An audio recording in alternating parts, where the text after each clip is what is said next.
As teams continue adapting to the technical framework set to define the next cycle of Formula One, the transition period has brought renewed scrutiny over how quickly competitors can realistically respond to fundamental regulatory changes. Pre-season testing in Bahrain has already demonstrated that the shift in energy management requirements is forcing a notable adjustment in driving approach compared to last year. Across the 22 motoristas currently on the grid, early feedback has varied significantly.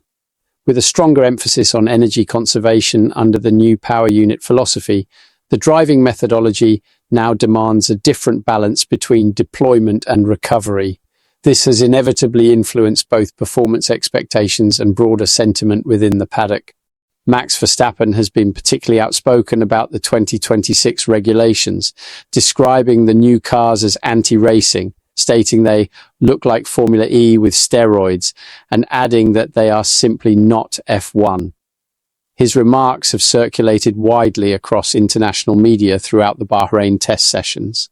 Former Formula One motorista and current commentator Ralf Schumacher addressed those comments during the Backstage Boxengasse podcast. He explained that regulatory intervention at this stage of the season is highly unlikely.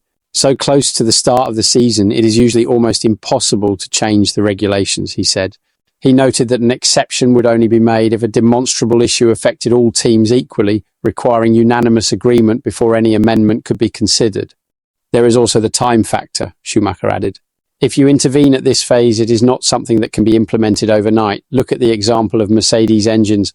Problems like that simply cannot be solved from one day to the next. He suggested that some of the public concern may be premature, stating that it would be more reasonable to wait until the opening race before drawing conclusions. In F1, it has happened many times that everyone complained at the start of a regulatory change.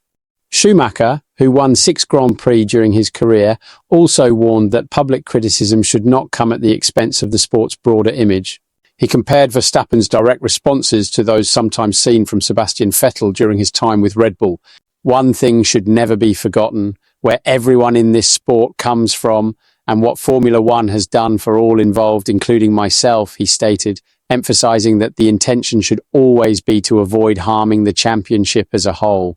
He further highlighted the importance of maintaining perspective, noting that the regulatory shift was not solely an internal preference, but a prerequisite for Volkswagen Group's entry into the series through Audi. Schumacher concluded that a balance must be found between driver satisfaction and the strategic value of attracting major global manufacturers. What's your take on this situation? Share your opinion below and don't forget to subscribe to the channel for more Formula One updates.